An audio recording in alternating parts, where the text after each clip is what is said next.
Hello tout le monde, j'espère que vous allez bien, je suis très contente de vous retrouver dans cette vidéo qui est une vidéo que je trouve intéressante.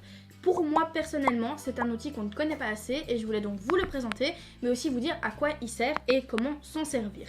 Je vais donc vous parler, roulement de tambour, du somomètre. Alors le somomètre, vous en avez deux et je vais donc vous expliquer leurs différences, leurs points positifs, leurs points négatifs, mais aussi comment les utiliser.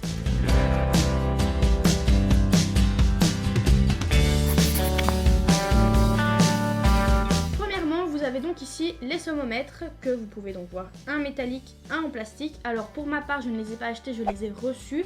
Parfois quand vous allez dans des salons de création, on va dire entre guillemets, de créativité, de couture, etc.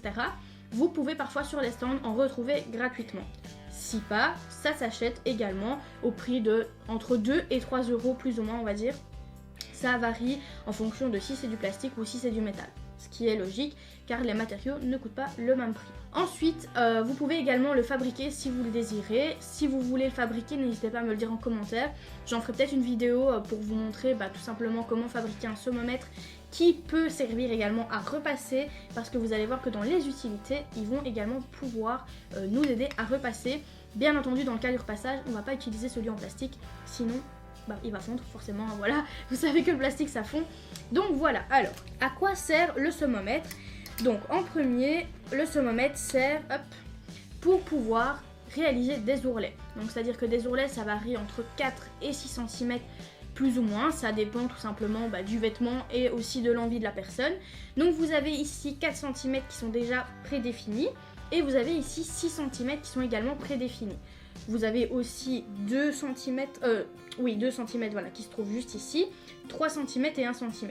Mais ça, c'est pour après. Donc ça, c'est pour l'ourlet. Donc c'est-à-dire que vous allez pouvoir l'utiliser par exemple quand vous êtes en machine, que vous n'avez pas par exemple épingler votre bord, et bien vous êtes en machine, vous retournez directement votre ouvrage et vous avancez avec votre somomètre pour coudre. Comme ça vous avez directement la bonne valeur couture et vous êtes sûr que votre couture sera bien droite parce que tout a été plié par exemple à 6 cm si vous décidez de faire un ourlet de 6 cm. Ensuite ça va également permettre de faire vos valeurs couture. Si vous avez des patrons sur lesquels vous devez rajouter des valeurs couture, et bien ça va vous permettre de rajouter vos valeurs couture. Encore une fois, vous rajouterez les valeurs couture que vous souhaitez. 1, 2, 3, 4 ou 6 cm. Alors, il n'y a pas 5 cm dessus, mais comme vous pouvez le constater, que ce soit donc sur le somomètre en plastique ou le somomètre métallique, c'est donc gradué juste ici au niveau du 6 cm. C'est un peu moins précis parce qu'il va falloir regarder correctement la bonne barre, donc c'est comme si vous étiez avec une latte. Mais voilà, vous pouvez quand même faire 5 cm. Donc les somomètres traditionnels vont de 1 à 6 cm, comme ça vous le savez aussi. Alors quand vous cousez à la main par exemple, que vous voulez faire un ourlet de 2 cm, eh bien on prend son ouvrage en main et on avance également pareil avec notre petit somomètre qui va nous permettre tout simplement d'avoir de nouveau une valeur couture adaptée tout le long tout simplement de l'ouvrage.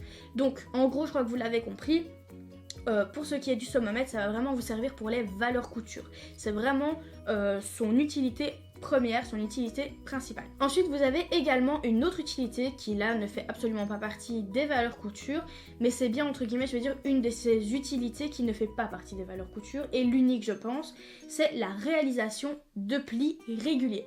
Donc comme c'est rigide, comme ceci vous voyez c'est rigide, c'est métallique, ici pareil c'est rigide, ça se plie pas facilement. Quand vous allez vouloir réaliser par exemple une jupe à plis, que ce soit des plis plats, des plis creux, peu importe, vous allez utiliser le somomètre pour avoir des plis réguliers. Donc ça sert aussi à réaliser des plis et pas que des ourlets ou des valeurs couture. Et ensuite, vous allez également pouvoir utiliser le somomètre quand vous voulez préparer vos valeurs couture. Et c'est pour ça que je vous parlais du fer à repasser, tout simplement parce qu'il y a deux techniques pour préparer vos coutures. La première, on prend le tissu, on le plie, on mesure au fur et à mesure et on épingle. Comme ça, si on veut une valeur couture de 3 cm, on épingle tout notre bord à 3 cm avec le somomètre. Ou alors, on va directement au fer à repasser, si c'est une matière par exemple comme du coton, que quand on va repasser, il va rester plié. À ce moment-là, bien entendu, les points positifs et points négatifs de ces deux-ci, ça va être quoi? Ça va être que celui-ci, avec la chaleur, va fondre. Donc voilà, c'est du plastique, forcément ça fond, comme je vous l'ai dit en début de vidéo. Et celui-ci, il va chauffer. C'est du métal, donc c'est un conducteur de chaleur. C'est-à-dire que celui-ci, vous allez pouvoir l'utiliser un petit moment.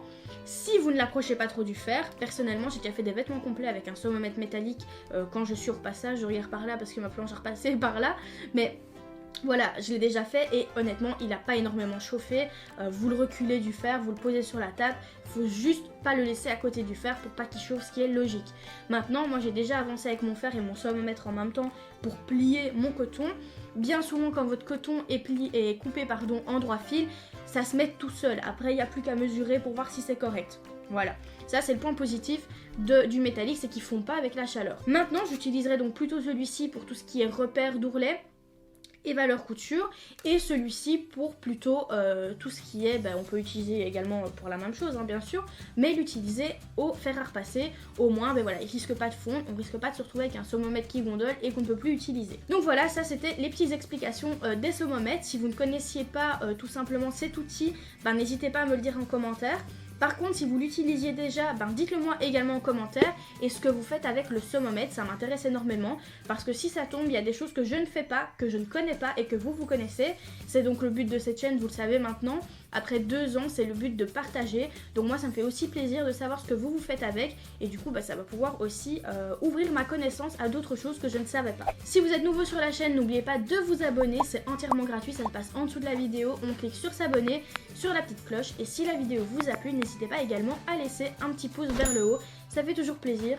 Si vous avez des questions, ça se passe dans les commentaires et si vous avez encore quelques lacunes dans les bases de la couture, n'hésitez pas à aller dans la description, vous avez le lien qui vous envoie directement vers le programme de la formation de base qui est vachement complète pour pouvoir avoir des bonnes bases en couture. Sur ce, moi je vous fais plein de gros bisous et je vous dis à bientôt dans une prochaine vidéo. Salut!